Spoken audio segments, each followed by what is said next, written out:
So welcome everyone. So on behalf of ESMT's Inclusive Leadership Roundtable, ILRT, I thank everyone who are joining us with us today to celebrate the German Diversity Day. Every year, Germany dedicates a day to increase the awareness among the workforce, the importance of diversity, equity, and inclusion, and create a safe environment for us to work in. And this panel discussion is our way to increase the awareness among the current and the future leaders. So thank you again, and I will hand this over to Chengwei to lead the discussion with our panelists. Thank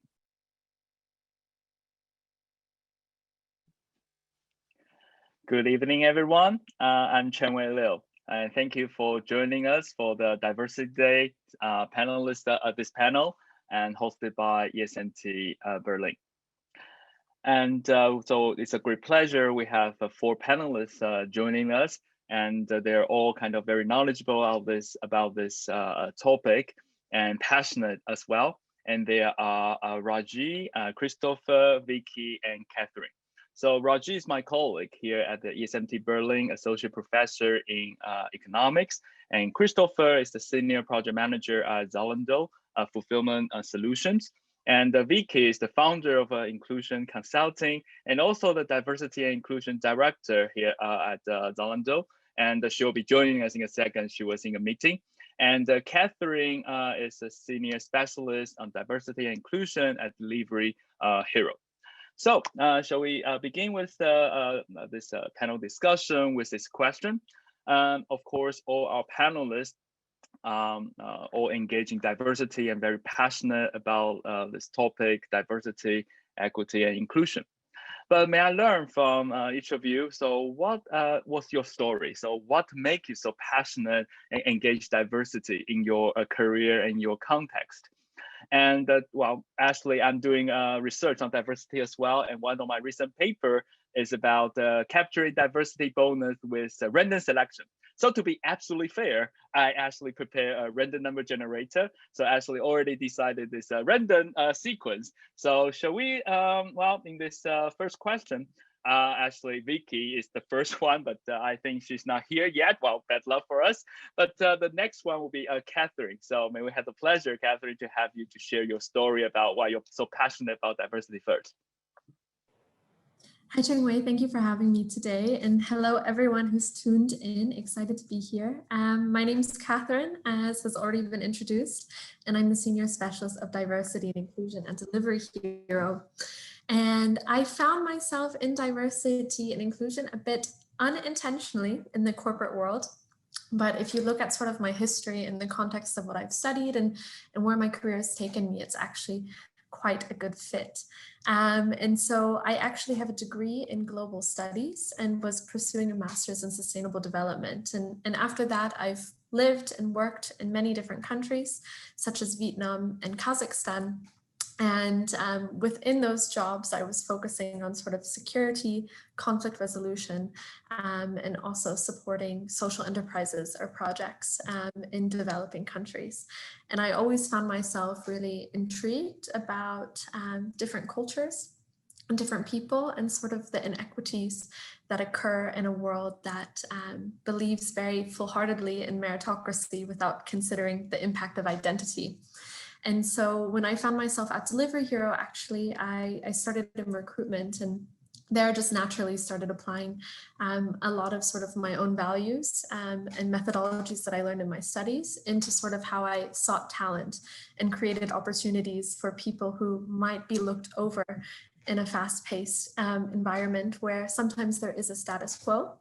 And through that, found myself working in the role full-time, which I'm really grateful to do so because I can use sort of my own voice to connect with others to help amplify theirs and make sure we're creating a more equitable world. So that's a bit of my story, but I'm happy to pass it on to who's ever next in your generator or whoever would like to speak.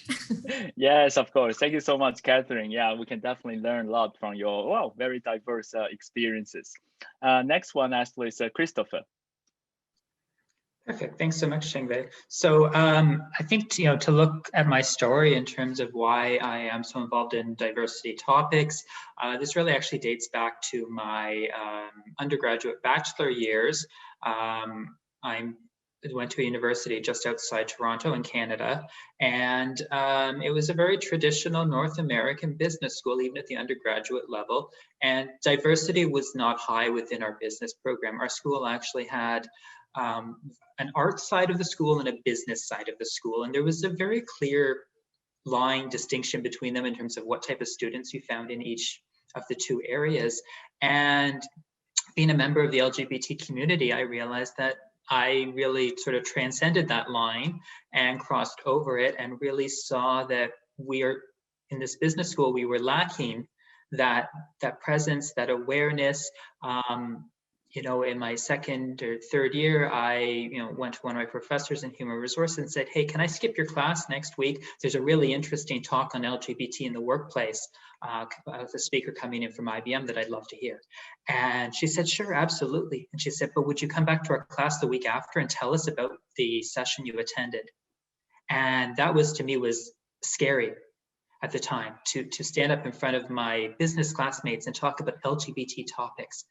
And that moment, I think, has always stuck with me since, and very much that I don't think that that's right, and that that's not the way things should be.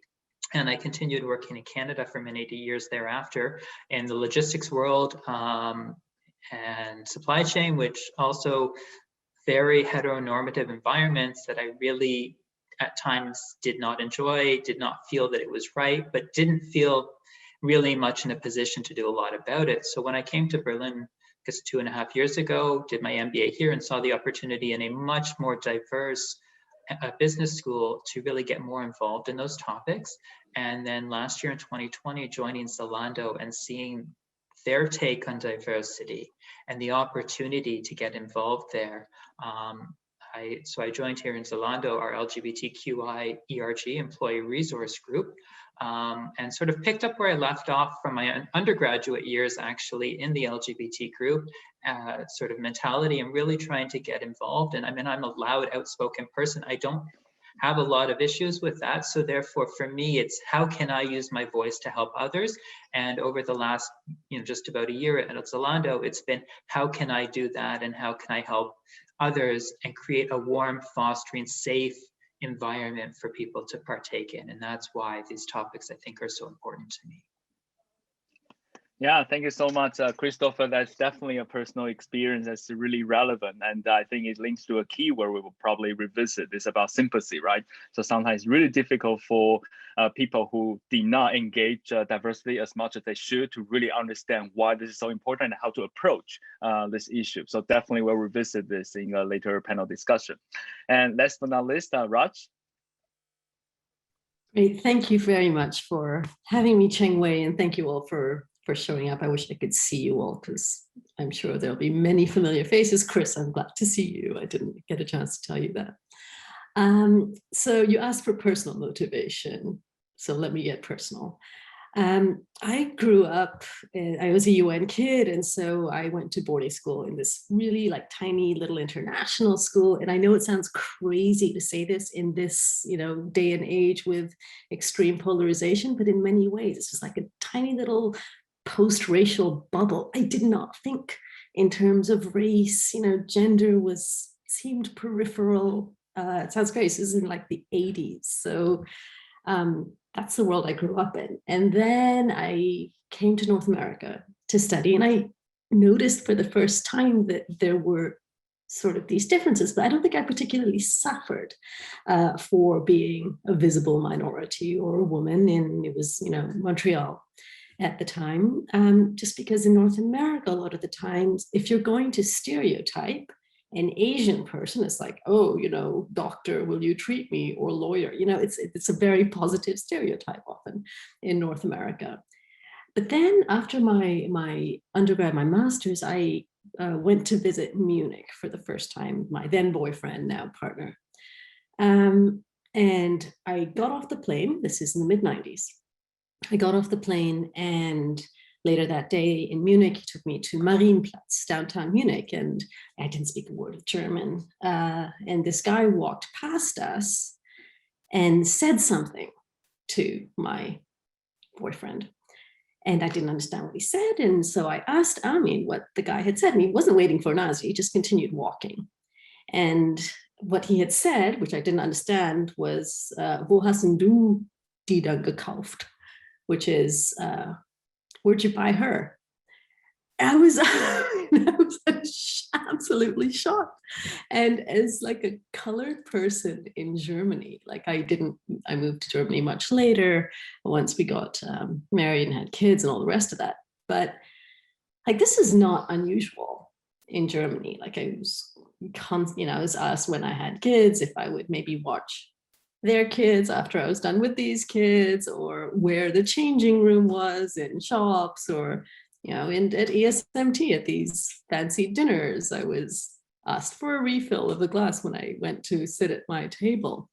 And it sort of got me thinking about the issue of diversity and stereotyping and acceptance and all the rest of that. And of course, I come from an extremely privileged background, right? I'm well educated, I'm well settled and all the rest of that. But a lot of people don't have that kind of voice. And so I think it's very important, as both Chris and Katherine were saying, that those of us that do have voice and do have whatever power we have, speak up for those that don't.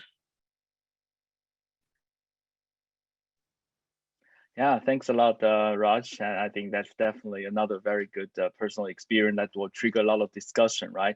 I think people are, well, if we learn anything from behavioral science, is that people are lazy and people usually predict using stereotype.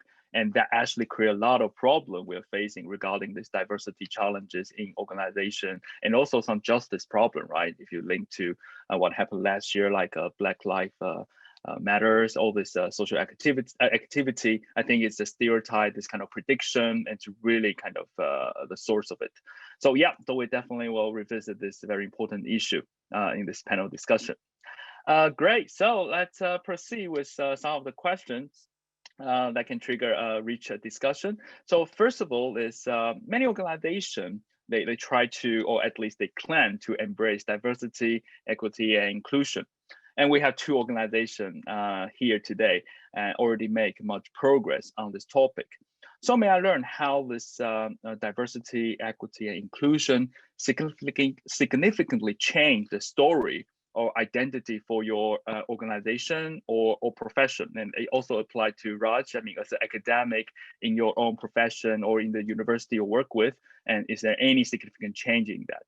So again, my random generator here, I think the first one actually is Christopher this time. So shall we have Christopher first? Yeah, sure. So, I mean, I think when it comes to that, and, I would use the phrase, pink washing, and just to define what that is for people who may not know, pink washing refers to those companies who, oh, it's Pride Month. Okay, we'll change our logo on the website on the 1st of the month, and on the 30th of the month, we will put it back to the way it was. And, doing those actions for that appearance of doing something. And, the organizations that do diversity and inclusion well don't do it for that reason. That changing the logo becomes their last thought, whether it's a Black History Month, Pride Month, all kinds of other things. It's about really focusing then on making things the best that they can be, recognizing what diversity and inclusion can bring to the workforce, what the lack of diversity and inclusion can do to the workforce in terms of creating environments where people are not happy, where not comfortable, where attrition rates climb because of those things, and so on. And then looking at really where at Zalando, for example, today we had also Diversity Day. Yesterday, a new diversity and inclusion sort of policies were released, and we're really looking at different pillars of what is there. And it's one, about the employees and creating that fostering environment. Two, it's about our customer base and making sure that we as an organization, Zalando working in fashion, that we can support our customer base, give them what they're looking for, and provide them a comfortable experience that they want to come back to us for, so that we can run a good business, but also that we can be good societal members as an organization and do so with that. And then additionally, looking behind the scenes then at our vendors and our suppliers, and making sure that we're working with strong partners who have the same mindset and mentality as us, and helping to educate our partners as well and our suppliers where they're lacking that knowledge, maybe just due to the size of their organization, they don't have that, whether it's the country that they're from, but using our ability as a platform of many sorts to be able to make things better. And I think that's really, the way that I would see it, and why it is so important, because without all of those pillars covered, something's going to go wrong, something's going to falter or fall down. You could have the best employee group, but if you're not creating a positive customer experience, you're going to lose those customers. And if you don't have, on the other hand, the right employee base, you're going to lose those, and that could bring your business down as well. So it's really important across all those facets to take it seriously and to do it meaningful. Yeah, thanks again, Christopher. That's a very good observation. I mean, there's so many stakeholders, well, you can say the ecosystem, but some of the organization, they have this very limited tunnel vision and just look at, well, within their department or silo within organization. But what you said definitely is true, that you do need to have a wider lens to really take many of these challenges in the ecosystem and the distribution channel into account. So that's great. And Raj, would you like to go next? Just to be clear, the question is, what are we doing in order to foster diversity in economics? Yeah, generally. Yeah, so the question of diversity in economics really relates to, I'll say primarily at this stage, to gender and to race. And by that, I mean women and the lack of Black people in particular. There's a reasonable amount of Asians in the profession. In order to figure out how to fix the diversity problem, and first of all, I mean, let me make clear how bad the problem is, right? I mean, if you look at, for instance, in academia, in economics, in most top universities, there are fewer tenured female professors. Never mind Black, okay? I mean, there are almost no tenured Black professors, but fewer tenured female professors in top econ departments than there are in the physics and computer science and mathematics departments, okay? So this is a serious problem. And then to make matters worse, those women that are, do make it to that level are miserable. Apparently, if you just do like surveys of what their lives are like, they're just deeply unhappy. So my profession has a serious problem with diversity. Now, the issues that face these two groups, I mean, there's this concept called intersectionality, where you have different, levels of, diversity, they intersect. But let me just talk about gender to keep things simple, because it's something that I personally relate to as well. In order to fix the problem of diversity, you need to figure out where the bottleneck is, right? So one way to think about this is really thinking about a pipeline. You're not going to get people at the end of this pipeline. You can think about this as like a customer funnel or a human resource pyramid. The same kind of structure holds true for all these different types of problems when it comes to diversity. You're not going to have more women that are successful in any job or any profession if you don't have enough of them wanting to enter that profession in the first place. So the pipeline, and there are blocks everywhere in the pipeline when it comes to economics. So let's start at the beginning of that funnel. Okay, who studies economics? In order to become an economist, you have to study economics in the first place. And the answer to that is, well, there are fewer.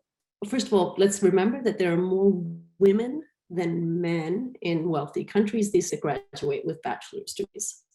Okay, so like the traditional gender diversity when it comes to education is completely flipped on its head at the moment. Where the gender inequality comes in is really what women are studying. And there it's incredibly skewed. Okay, people talk about STEM fields. Actually, STEM is not the issue anymore because there are many more women studying natural sciences than there are men studying natural sciences. In the medical profession, for instance, my husband, for instance, is a physician. He does, I love this term, bedside teaching. And like 90% of his bedside students are, bedside being the key word here, are women. Okay, so there's no dearth of women in entering the medical profession, say, or entering the natural sciences. The problem is math-oriented fields. Okay, so you say, okay, maybe one reason a lot of women are not studying economics is because the joke is that, you do economics if you're not good enough to do math or physics, right? So you're like a failed physicist or failed mathematician to study economics. So maybe math is the issue, and that's true. You go further back, in schools, a lot of girls don't take higher level math, so they don't even have the entry requirements to study a field like economics. Okay, so like there are problems early on in the pipeline. Then there's the sort of the stylized, I'm not going to say it's a fact, but the anecdote that girls don't like performing badly. So you can give like a girl an A- and a boy an A-, and the girl will say, oh my God, I got an A-, and the boy, like, it doesn't matter. You can hit them over the head with a barge pole. They're fine. They just pick it up. I'm not saying this is always true. Okay, this is like a gross stereotypes, but there are just different types of constraints that girls and boys face early on. And then you work your way through until later on in the pipeline. And at each point, you can see gender specific blockages.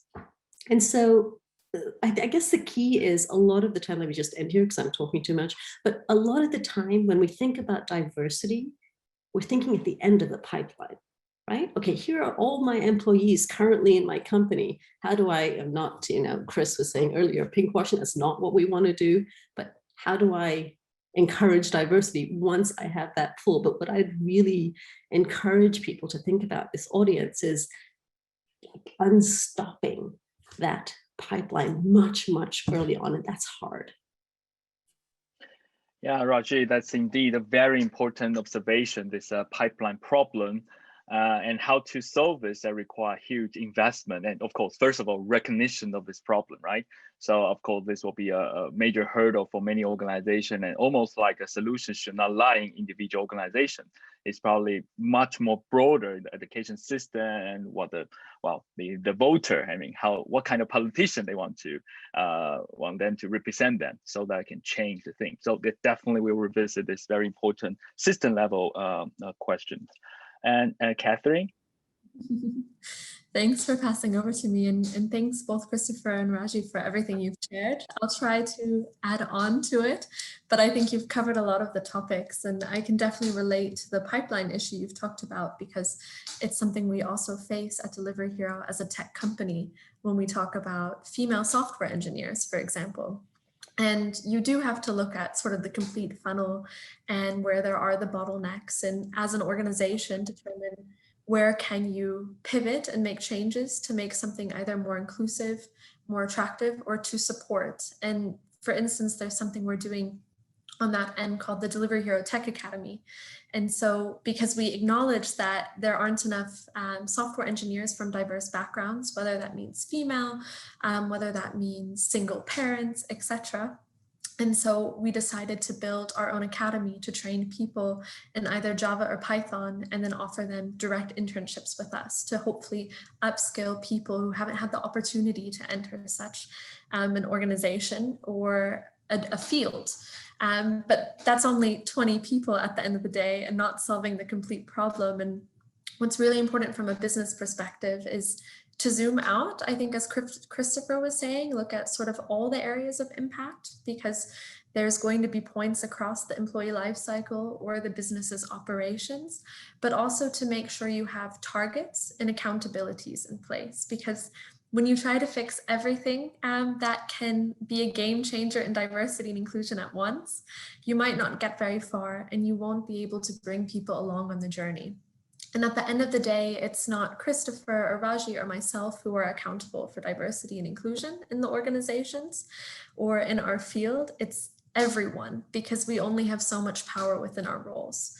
And so I think it's important for an organization to really focus not only on the education and also the processes and policies, but also embedding it into the business strategy, which is what we've been doing at Delivery Hero, and making sure that there's clear accountability with senior leadership and executives, and also with mid-level managers who have the widest impact on the biggest employee population, because if they're not held accountable for any behaviors that don't either support growing diversity or inclusion, then we're not going to really see any progress. And that's, I think you mentioned earlier, Chengwei, about sort of social sciences, behavior sciences. And I think we all can agree we want to be inclusive people, and we believe in a world of equity, but then acting on that is quite a challenge. And so I think it's also our job as a D&I practitioner or someone part of an LGBTQI sort of group in their organization to find ways to make it easy to default to making the right decision and to looking at the world sort of through the lens of diversity and inclusion. So that's what I would add to the already great answers supplied by my co-panelists. Yeah, that's really great, Katherine. And I think two takeaway, I think, from what you said. One is that executive need to lead by the example, isn't it? And it's just not what they say, it's really they need to do and engage diversity so that the organization, the culture can have a possibility to change to this more inclusive culture. And the other is the behavioral science. And what we learn from behavioral science more specifically is, sometimes when we observe this organization, for example, that really kind of have bias against diversity, I think it's very easy for us to blame the person involved. But really, I mean, behavioral science teaches, it's really about the context. So sometimes people are appear to be biased, not because they're biased in the head, it's because the context, the culture around them is so kind of polluted or not so easy to change. So we need to redesign the context and the organization, like you said, to enable this change to happen. So that's also very important. Before we continue, I think there's a logistic to mention to all the participants today. If you have any questions, so feel free to post it on the Q&A. I can see already some put question there. And then after about 20 minutes time, and we'll open up and discuss this very important question you're going to raise and address them from the panelists. So so the next one actually is the follow-up with what you three already mentioned. And one thing sometimes I hear from some of the practitioners is that, well, the pipeline problem, for example, what about meritocracy? So how do we address this trade-off? So sometimes you can say they recognize, of course, we should do the right thing and incorporate like gender diversity and the racial diversity and also the diversity. But if they look at the labor market, due to all these challenges, Raji, you highlighted, there are not so many kind of,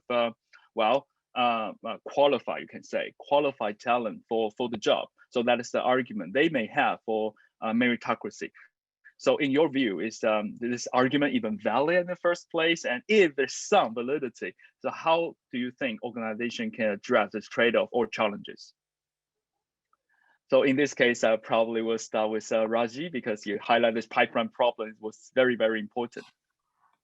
Okay, this is a challenging one. I don't think there's an easy answer to this question, because naturally, what one wants to have high ability people, smart people, talented people, motivated people as one's employees. So there's obviously, for profit-making company, one wants to both attract and reward talent and hard work. That being said, and this is the part that's difficult for two reasons. That being said, I think there's a case to be made for embedding diversity in that, and that means there is something of a trade-off, an uncomfortable trade-off between meritocracy and diversity. There are two things that are challenging about that. One is that for people that have, let me just take, I'm a colored woman, okay?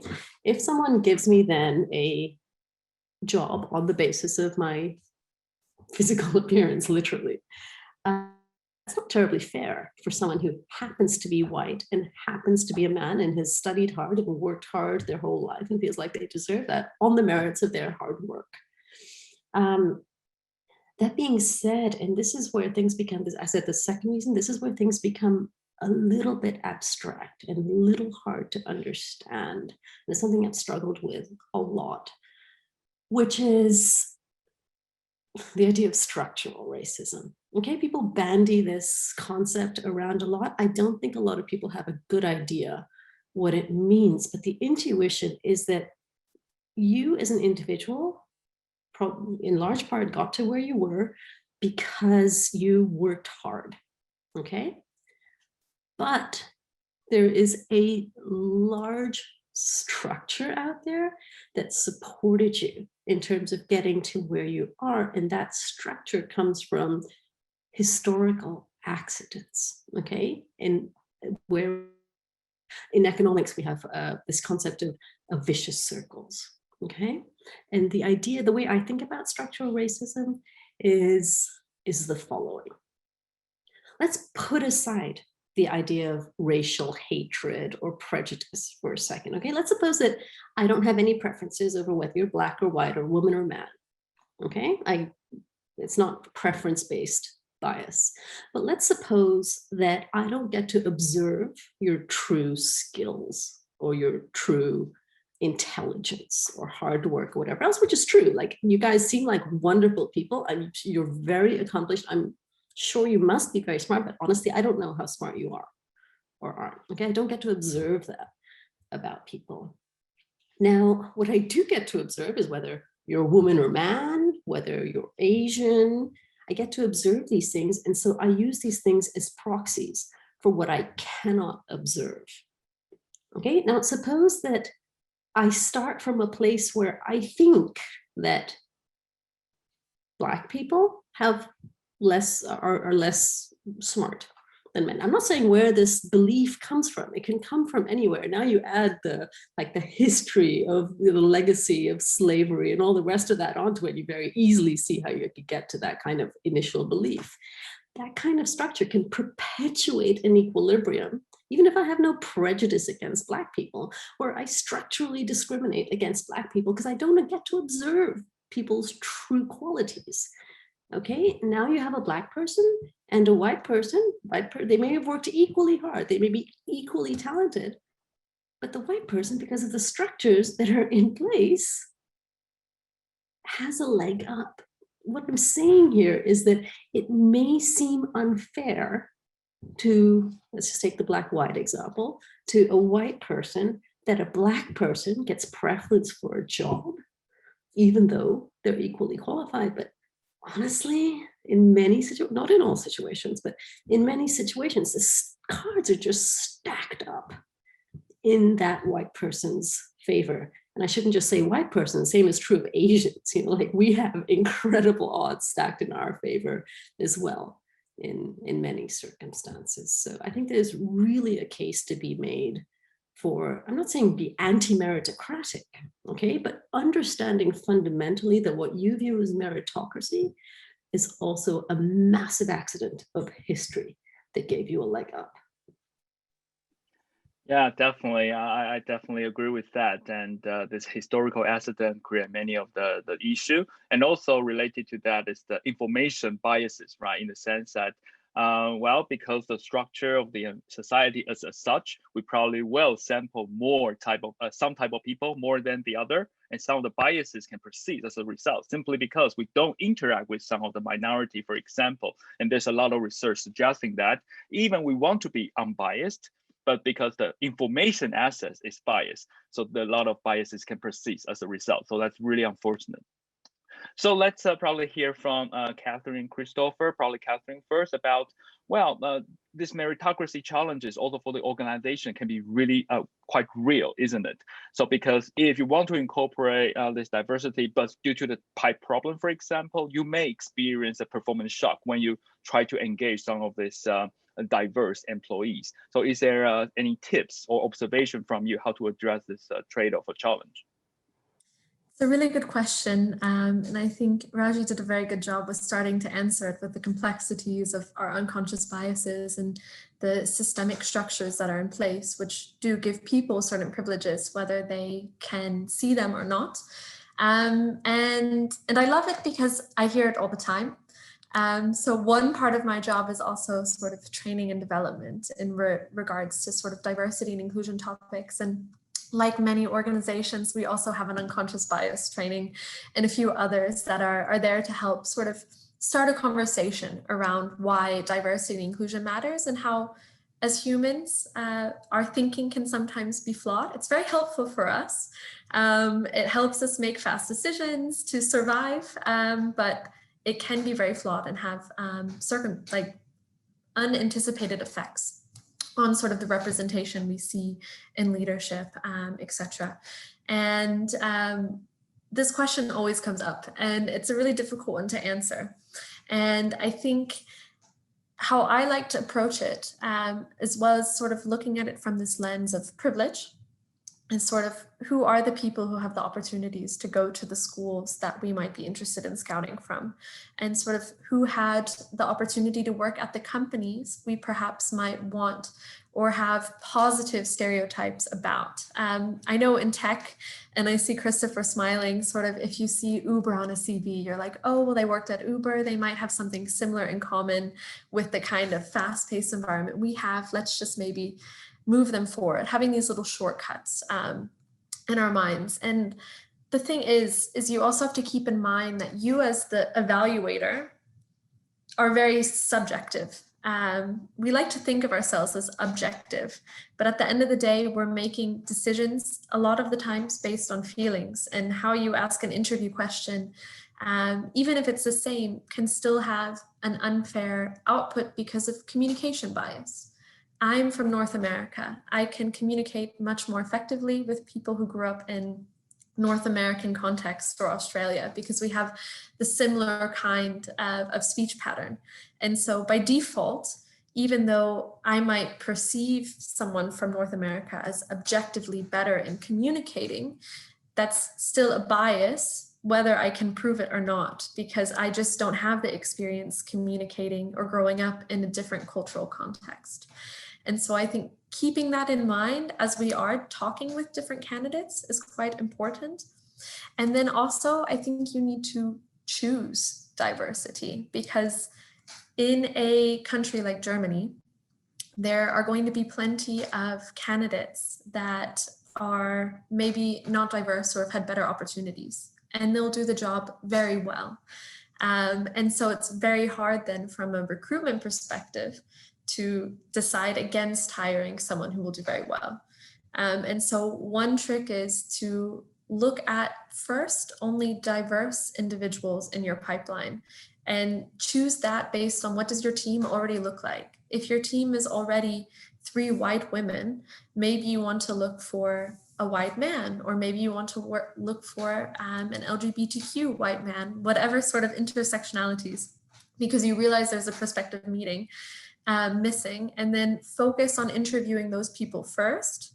Because of the homogeneous groups, you'll have plenty of talent, and everyone, to an extent, you earn that role, but it's a lot of the privileges that help us get to that. And why is someone who maybe might not, or let me step back, I'm sort of stumbling over my words now, but why do we say it's unfair to, using the example Raji had, the white man to be looked over who earned it, and not say the woman of color who also earned it? Why is the question always one way?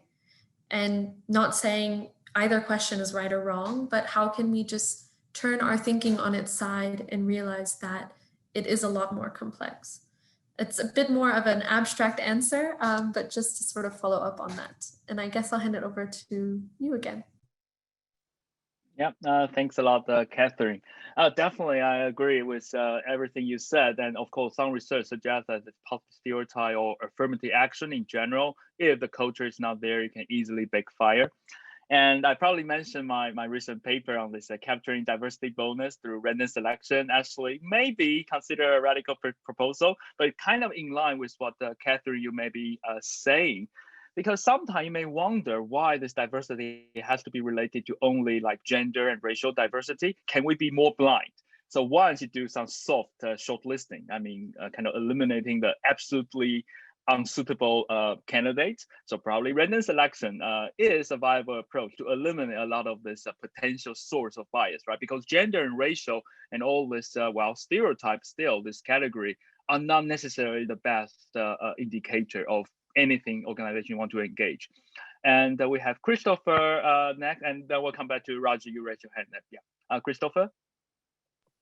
Yeah, so I think sort of touching on the storyline that we've heard through Raji and Katherine on this question so far, I'll try and put it a little bit more in a very practical mindset in terms of how, you know, as a hiring manager, as a recruitment specialist, how we can work together on this. And I think the first thing that needs to be done is to say, you know, okay, we have a suitable candidate, and they're of a certain background, they're of a certain diversity or of a non-diversity, and they look like everyone else we already have and act like everyone else we already have. But we need to stop and ask ourselves, have we considered enough candidates? Have we looked at enough CVs?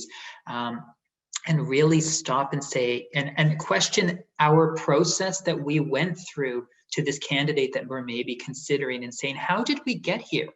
Well, they were on the top of the pile and it looked good and they had a good, you know, telephone interview. Okay, well, let's dig a bit deeper, right? And so we've got to go deeper with our processes, how we got there.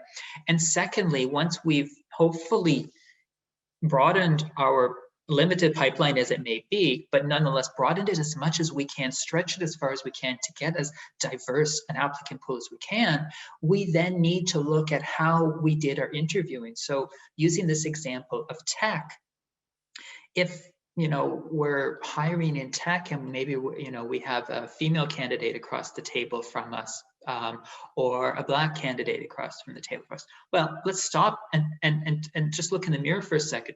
Who are the 4 people sitting on the other side of the table? And if we have 4 white techies interviewing this woman or 4 white techies interviewing this Black man, we're probably not being very open-minded or particularly diverse in our decision-making process. So we need to look and make sure that we have good representation on our side of the table.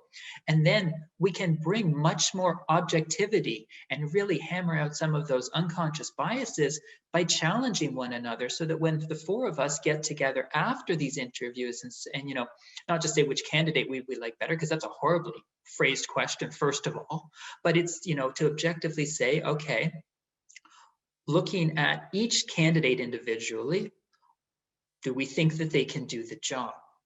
And let's ask ourselves that question. Let's focus on that candidate and the job. And then let's repeat that potentially for all of the applicants that we've been through.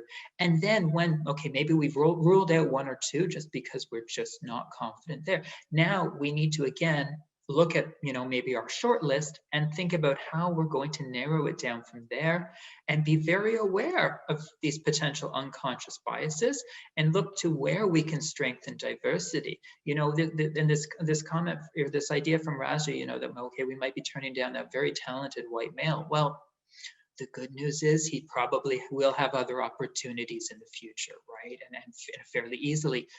Maybe easier than the individual, the more diverse candidate who might have much more challenge. So we can also look and say, okay, can we help this person and give them, help them in a way that maybe they would have otherwise been blocked by a less open organization. So I think we can think about it that way, but it's really, as I said, all about looking at our process and how we're making that decision to make it the best, most objective decision we can, and being as diverse in our selection process. Yeah, absolutely. Christopher, you definitely point out a very important, well, probably takeaway for many attendees today. If your organization are running any unstructured interview in your, well, evaluation process, recruitment process, stop that. Unstructured interview is really an occasion to invite all these biases like Christopher and Katherine and Raji talk about, like homophily, for example. Like we tend to evaluate people or ideas more similar to us more favorably.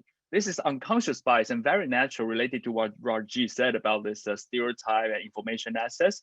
But if you have a structured interview, that can, a lot of research suggests that can minimize, well, at least reduce that kind of bias substantially. So if you're running unstructured interview, do think about it. I mean, this is not the really good practice to enhance diversity in your organization. It probably can be good, like fact checking. If the candidate say something inappropriate or untrue in their CV, that can be done. But for other things you want to explore, structured interview is the solution. Great. Raji, did you want to say something? No? Oh, okay, yeah, sorry. Great, so yeah, and I think, well, there's a lot of very nice questions being asked in the Q&A. Of course, we have still many interesting, some questions to be addressed, but probably we can address some questions from the audience first. Let me see. The first one, do you think it's time to incorporate diversity and inclusion module wider into business school curriculum? Yeah, so of course, that's related. Actually, one of the questions I want to discuss with the panelists. So business school and the education they offer become a very important kind of hub to disseminate this knowledge. And we are very proud to have Christopher as our MBA alumni and really engage diversity in real organization. But of course, this question, we still have much to do. So while from the organization perspective and also professor perspective, how would you consider this question? Is there anything we can do more? Are we doing a good job right now? So in this case, probably non-random, but start with Christopher's recent MBA alumni. Sure. So, I mean, I think absolutely. I think, bringing this conversation of diversity, inclusion, of course, into the classroom, into the curriculum is very important. But at the same time, I would push back and challenge that we would think about how we incorporate that, because I think the worst thing that we can do is treat it as a subject that we're going to start today and we will finish in 24 days from now, or whatever our timeline is. These are topics that we need to thread through the curriculum and discuss regularly in different programs, in different courses, and consider from that perspective. I think that that's really much more important, that it becomes a common thread throughout the entire program of 1.5 years, is to consider it in different contexts and approaches it from different ways. And then I think with that curriculum, it's then to make sure that we leave people with that mindset and that openness when they leave the program to go out into the world with those same questions in mind. And again, in the workplace, it's not just about saying, oh, we have, the unconscious bias training, or we have, we have a diversity and inclusion policy. It's about looking to how we thread it through our entire existence as an organization and as individuals. Yeah, that's great. That's definitely related to the pinkwashing phenomenon you talk about in organizations. Sometimes business school, I can easily imagine some of this teaching, if it's superficial, then of course it's not going to have any real impact. May we learn from Katherine, you next, about this, what we can do more? So I don't have an MBA, so I'm coming from a complete outsider perspective, which I think adds a little diversity to the conversation. But I think my recommendation would be to also look at sort of who's writing the textbooks, who's writing the papers, and make sure that you're also incorporating diverse perspectives into sort of the curriculum and the syllabus, and that we're not sort of having a really homogeneous pool of academics where we're pulling our ideas from, and then making sure to sort of challenge based on that as well. Because when we can sort of make our inputs a bit more diverse as well, we'll be able to sort of expose ourselves to perspectives we might not have. So you can also do this outside of your MBA program, like on social media, follow people different from you to get to understand how their voice can play a role in a topic you're interested in. And so doing that within the program, I think, could be one recommendation if it's not already done, but I would not know, as I haven't been a student at ESMT or in an MBA. But I think also, as Christopher had said, it needs to be thrown throughout the curriculum, not necessarily just a one-time off class, because it's a lifelong journey. And even I believe us here on the panel also still have our own struggles with the topic and are still working through, like, you might perceive us as experts, and we do have expertise, but of course we also are continuing to learn the topic as it constantly evolves and having to catch our own biases. I myself have loads of them because I'm a human and it's natural, and just making sure that it's a journey throughout the whole course is what I would add to that. Yeah, definitely. I mean, that is a wonderful outsider view, right? I mean, we definitely, should pay attention to that as business school professors. And Raji, as a professor, do you want to also comment on this? I think we've probably beaten this one to death. So I'm happy to move on to some other questions, since there are so many interesting ones. Yeah, exactly. I saw many very nice one as well. So one of them, I think it's really intriguing and follow from, I mean, this our discussion just now, right? So, well, one of them is us managers. So how do we combat discrimination in the workplace? So is there any tips, I mean, we can offer as panelists today to really, help manager in real organizations? Raji, do you want to take this Sure, first? I'm happy to take a crack at that. I think that there's sort of like, I think there are three, I think, sets of things one can think about doing in the context of HR to combat, I'll just call it discrimination more broadly. One is to use machines, okay? Instead of, there's been a lot of talk about this, like we know that humans are full of bias, so let's use AI to the extent possible to try and overcome this. And it turns out that doesn't work very well, just because we use training models in these machine learning algorithms. So we use training data, and those training data contain human biases. And so what these algorithms end up doing is basically replicating those human biases. So that's not going to work. Okay, so let me talk about two things that don't seem to work very well, and then one thing that I think does work well. A second option is diversity training. Okay, now I'm sure that everyone here in their organization has some sort of diversity training. And given how widespread this is, a really important question to ask ourselves is whether this works. And I know there's lots of anecdotal evidence about how important it is. And I think we can all agree that it seems important, but the rigorous evidence as to the causal effect of diversity training, which is like you run an experiment, some people randomly are assigned to diversity training, other people don't get that diversity training, then you compare your treatment group and your control group. And what most of the rigorous studies found is there's good news, there's bad news. Okay, the good news is that diversity training seems to change attitudes and intentions.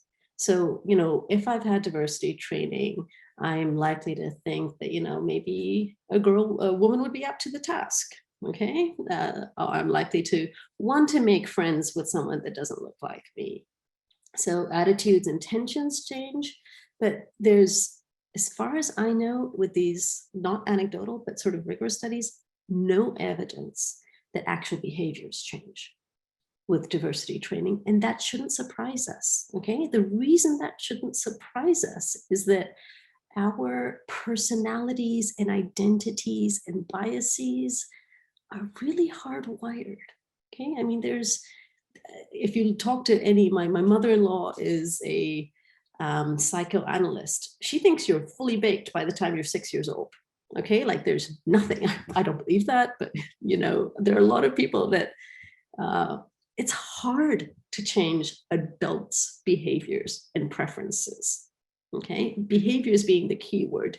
I'm not saying diversity training is not important. The first step is to change attitudes and to inform people, but it's not going to be a silver bullet for an organization in terms of changing behaviors. That was option number 2, good news and bad news. And so we're basically down to option number 3, which is, given who you have in the workplace, try and diversify interactions with people. And this is where your stuff in terms of like what I try to encourage. So basically encourage diversity in terms of who you work with. in the organization. Now, of course, you want to improve diversity in the pipeline and the rest of that, because that'll improve your chances of diversity within the workplace. But even today, given who you have, I think it's a really good idea to introduce randomness in terms of the teams that you work with, the people that you interact with on a day-to-day basis, because as you said, Chengwei, there's a lot of homophily in terms of choice-based human interaction. So, I tend to talk to people who I have things in common with, and those things that I have in common with tend to be informed by identity, whatever those dimensions of identity are. So in terms of sort of practical advice, I'd encourage people to, first of all, do the unsexy thing, which is collect data.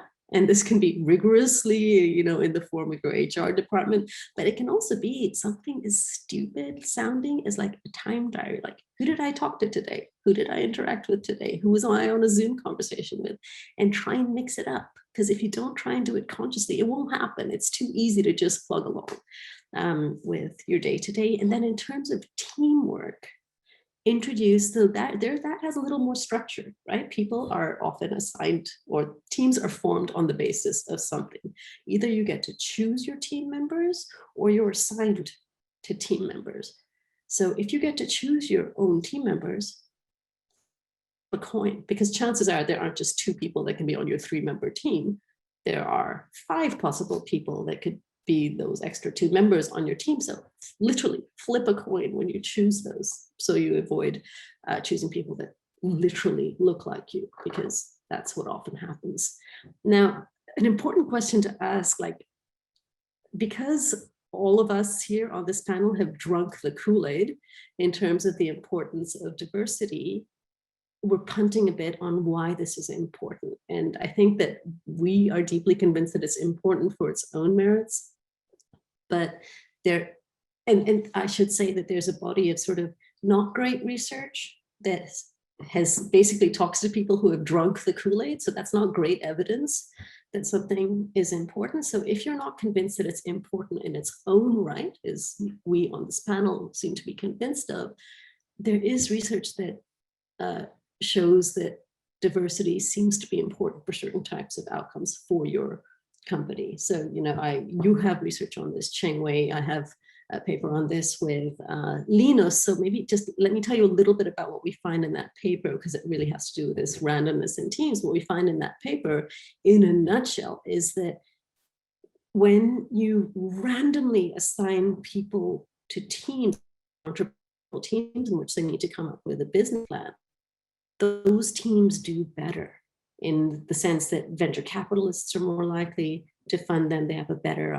their subjective evaluations of the ideas are better. And so the question is, why does diversity help in that context? And we seem to find the answer is that you tend not to have the diversity of ideas if you don't have diversity in identities. And that should not be surprising, right? You are informed by your own personal experiences. So I think in terms of a lot of different types of outcomes, diversity helps a great deal. Yeah, that's wonderful. Yeah, we should definitely talk more about our research. Fascinating finding. And probably I just briefly mentioned the third approach you mentioned. My anecdote why I engage diversity so much is because I'm from Taiwan, and the military service was compulsory there. So basically, you can imagine being a business school professor, probably we share a lot of background and training. I mean, Raji and I in particular. But that was really an occasion that allowed me to get stuck with a bunch of, men, of course, and from all sorts of different backgrounds. I would never imagine these people existed before. But that really opened up my mind and really kind of think about there's a lot of things I can learn from them, and vice versa as well. And that is basically my story. And random selection that also suggests that organizations should probably design this and building, and that can really allow more people to see how diversity can enhance their understanding of the world. So, and Katherine and Christopher, I think it will be great to learn from your view as well, but a version of the question, how to fight discrimination also related to what Raji said. If in your organization, probably related to the different generation, for example, what if there's some employees, probably they do not agree with the importance of diversity in the first place. So how do manager, if you have this type of employee, how do you interact with them and communicate the value of diversity? So in this case, I'll probably let you choose who want to speak first. I was going to hand it over to Christopher because I went first last time, but that needed to Fair enough. So, I mean, yeah, it's not an easy question of how we address that. And as Raji said, you know, training, it's diversity training and so on, it doesn't necessarily work. We know that. So we need to do more than anything is to, I think, to make sure that in that culture and environment that we make people feel that there's no other way, so to speak. And that's by introducing diversity from the top and making sure that there's a top-down approach that says we as an organization value diversity. And then secondly, to foster it from the bottom. And that, for example, is these employee resource groups, you know, where people come together. And then once you have this sort of strong foundation, policies and so on, and everything's working together, these people who don't support diversity, you can start to make them feel uncomfortable, if you will, and realize that no, this is a diverse organization, and make them see that no, this is here. You know, when you hear, and so therefore, and it's not just from the manager, but it's from everyone on the team, from all levels, from all directions. So when you have that person who says things that just aren't right, that everyone is looking at them going, huh, what did you say? What? Like just questioning them and making them realize that their opinions, their behaviors are not welcome. And to make them feel uncomfortable, because if you can make them feel uncomfortable, they might actually change their behavior. And I think that that's just one of the ways, and it can be subtle. It doesn't have to be direct. It doesn't have to be calling people out, but it can be just those subtle little clues that that behavior is not really welcome here. And I think that that's, you know, an important way to address those people. But from my view, still, it's more important to address the people that they could be harming, and to make sure that those people feel welcome and supported and know that the person who has said something off or behaves in a certain way is the minority, to be honest, and that everyone else has their back. And I think that that is really important in an organization, that if you can show that camaraderie behind an individual who might be slighted in some way by another, that you're going to have a stronger team for it, with or without the person who doesn't share these common views. Yeah, definitely, Christopher, this is really, really important. And also this is organization need to recognize this is a really subtle issue, right?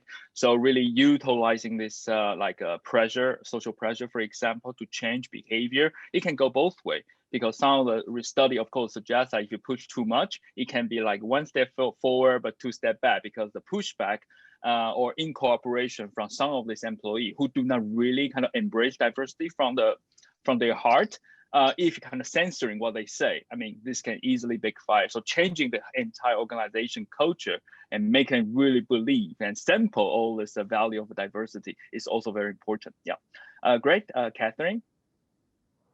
Yeah, I'll just add a bit, and then I know we have more questions, so I'd like to be able to answer one more for the audience. But yeah, I would echo a lot of what the other panelists have said.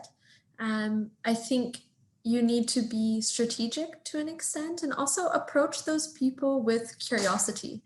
So that doesn't mean to allow behaviors that harm others, but to also open up a conversation and a dialogue, because it can create a big fire when you have such a maybe dominating approach, especially in like an organization like Delivery Hero, where we have over 100 nationalities.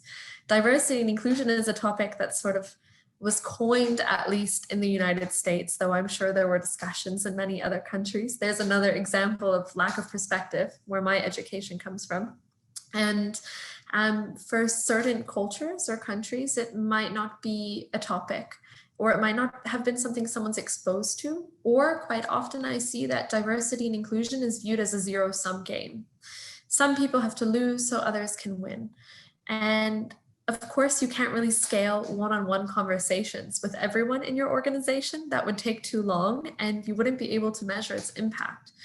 But by making sure that you as a diversity practitioner or you as a manager create also a network of people who share the company beliefs, sometimes having the same message come from someone who might look more similar to the individual you're trying to target, or who might already be in that person's network, might land a lot better than, say, if it's me, the diversity and inclusion woman, saying this is how we should approach how we behave and act in the workplace. So I think having that network can be very powerful, and being curious, because I don't think the people who, for the most part, I'm sure there are outliers who don't believe in diversity inclusion, do it because they're bad or because they just hate minorities, though that can happen. I think it's more of a confusion where there's maybe a misunderstanding of the connotation as well. And that's why also having a shared language is quite important. And those small nudges, I think Christopher was talking about. So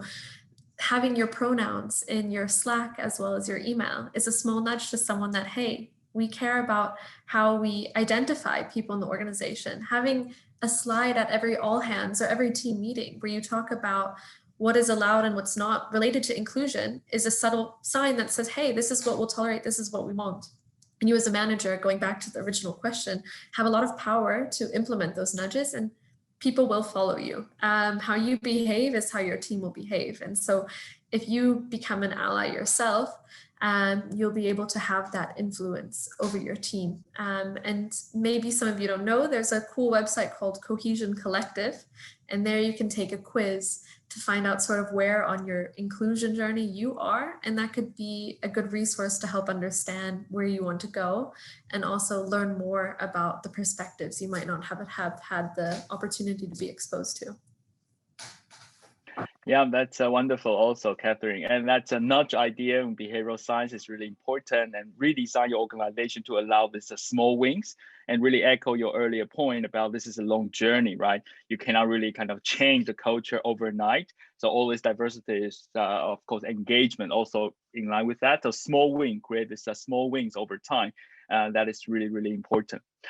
Great, so let's take a very controversial question in my view, and probably we can really learn from the panelists what's your view. Okay, so what are your thoughts about the reactional attitude, tactic, and movement that rise from movements such as Black Lives Matters, because it's related like to all life matters, blue life matters, reverse racism, all the thing. It's really related to the unfortunate event, of course, happened last year, and all this different discourse. So, well, pretty challenging question. So who may want to address that first?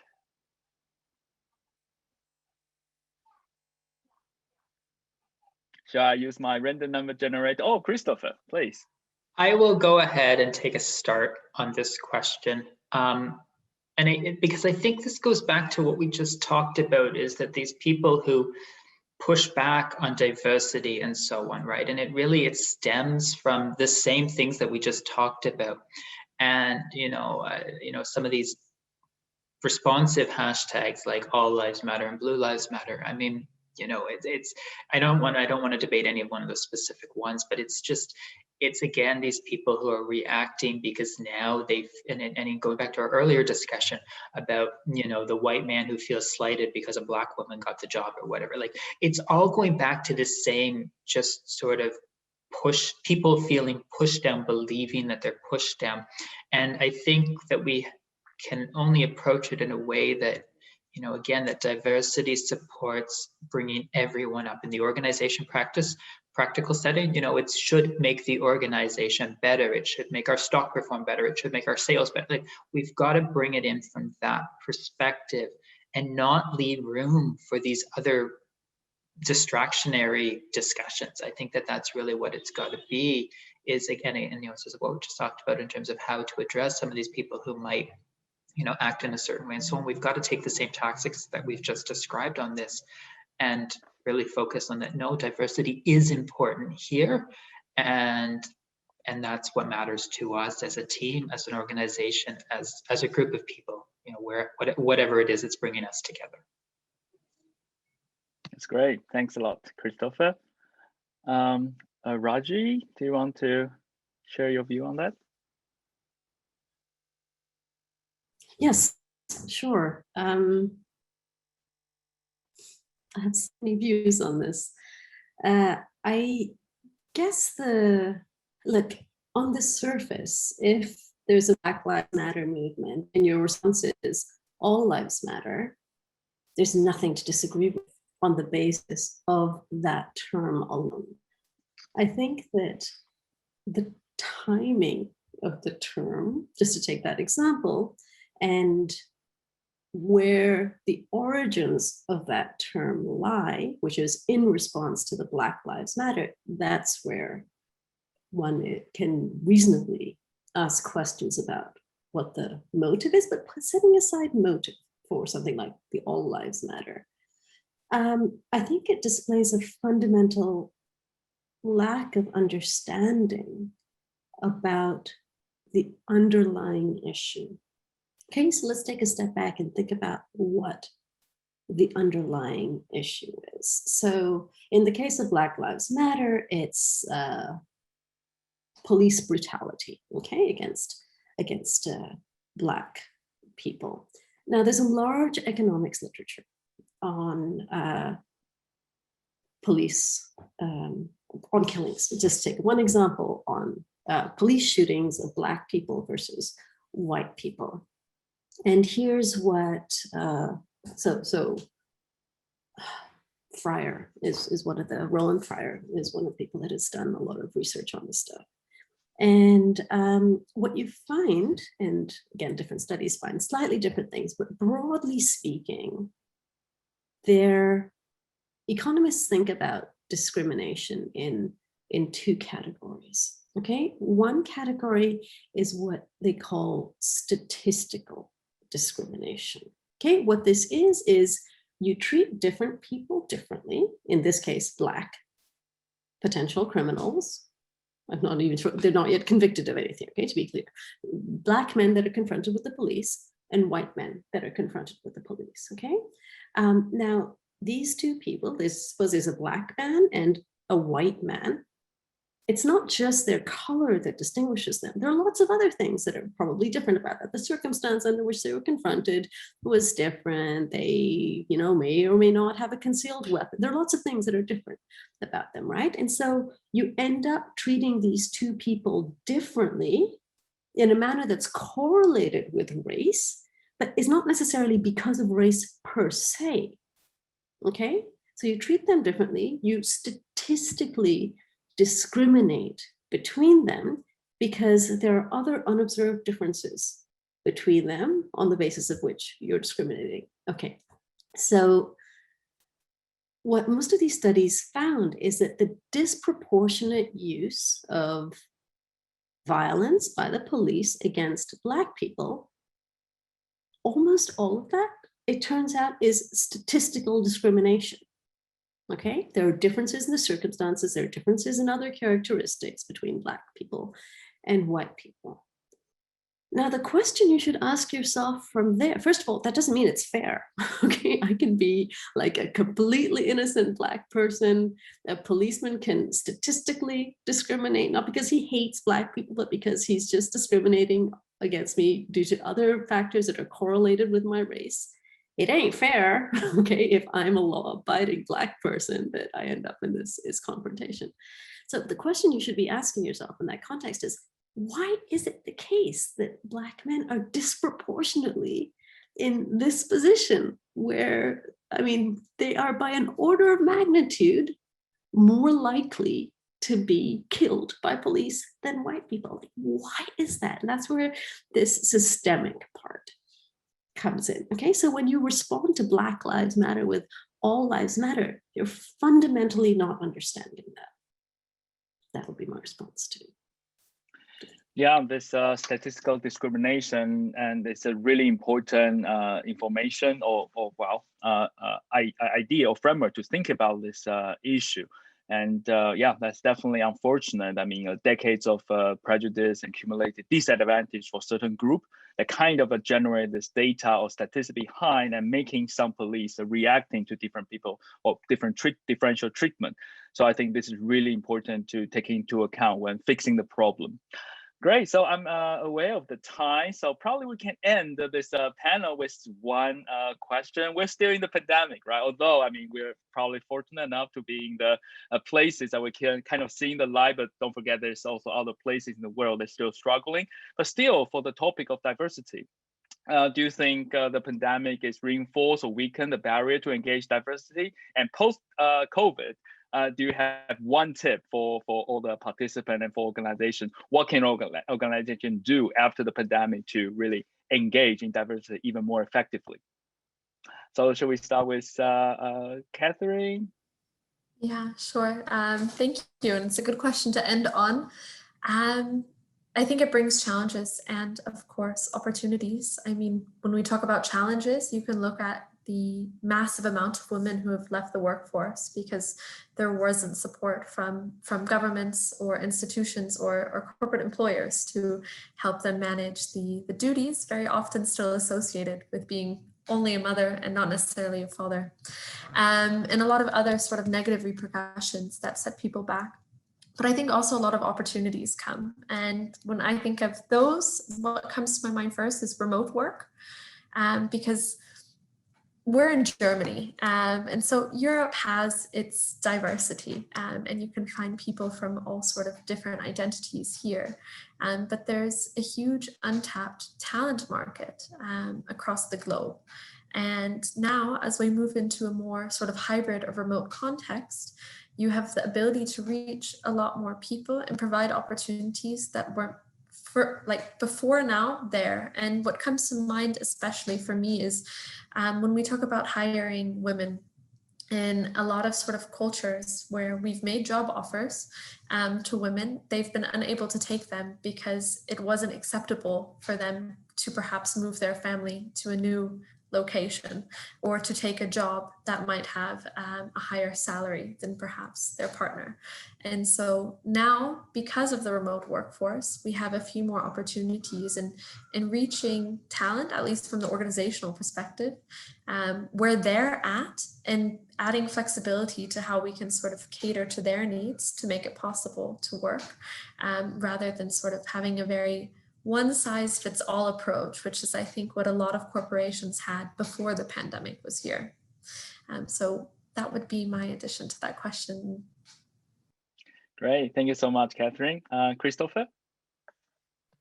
Yeah, so I think to answer the first part of that question, in terms of what the pandemic has done, I think it's important to call out the fact that for some people, and some minorities and different sort of marginalized groups, it has created a further sense of invisibility, of not being seen. And that is really a challenge, I think, to understand, is where we're not seeing people the way that we did. They're not seeing us the way that we're used to. So for a lot of people, it's been really a struggle to deal with that. To feel, just not more isolated from colleagues or whatever, but depending on your home situation, very isolated entirely. Katherine spoke about Delivery Hero, 100 different nationalities. Zalando, I believe our numbers are around the same number of nationalities. But we've also, so we have, mostly here located in Germany, people who have struggled, haven't seen their families in a year and a half, different things. So understand, recognizing that people are going through a lot of struggles for different reasons because of the situation and so on. I think it's really important that we understand. So then it's, as managers, as human beings to one another, it's trying to support people with that. I think that's the challenge I would call out there that we've had. I think going forward, I think Catherine's made a great point, around remote work and so on. But I think also, from the diversity perspective, that we've, as our employee resource groups, for example, we've had to become more strategic about how we bring people together. We've had to think about how we fight, Zoom fatigue, for example, and how we can still bring people together. And I think that that's, has given new ideas and arisen some new opportunity. I don't think in many, or I think for many of us, we still haven't figured out exactly what that's going to be, but it's at least opened our minds to that and allowing us to think about how we want this to play out in the future, thinking about how we want the workplace to operate and behave when we resume more, normal office work and so on, and potentially shift away from remote work, what that balance would be. So I think there's a lot of opportunities here that we still haven't, for many organizations and environments, still need to flush out, but there's still, I think, some good things can come of it. Yeah, absolutely. And hopefully this pandemic, although unfortunate, but really allow organization to, overcome some of their inertia, right? They're forced to try different things, and hopefully that can sustain after the pandemic also. And Raji? Yeah, those are both excellent points by Katherine and Chris. I'd add to that maybe just a sort of global perspective, which is that many of the countries in which we live are slowly coming out of the pandemic, but the vast majority of the world is nowhere near there. And so in order to, here's a place where diversity and equity really go hand in hand until we get large-scale vaccinations out to the rest of the world. And diversity seems like a pipe dream, frankly. So I think we really need to keep our eye on the ball when it comes to global vaccine accessibility. Yeah, definitely, Raji. This is definitely one problem, immediate problem that we need to address. Otherwise, it's, diversity, inclusion are important, but this equity is also the thing of this talk, and that cannot be achieved unless we really pay attention to this inequality about the vaccination distribution. That's definitely very important. Great, so I'm conscious about the time. So thank you so much for all the panelists, the insight, and for all the engaging questions the participants provide. And this may be toward the end of the discussion of this panel, but definitely not the discussion of this very important question. So thank you a lot for being with us. Let me give the mic back to Pranav. As this webinar comes to a close, I would like to thank our panelists, Raji, Christopher, Katherine. Learning from you or hearing your stories was wonderful, and it was a great experience for us. I would also like to thank Chengwei for leading this discussion and in the right direction and asking questions, thought-provoking questions. And lastly, I would like to thank the audience who also contributed with their inputs. And most importantly now, stay safe and take care. Thank you. Thank you all. Take care.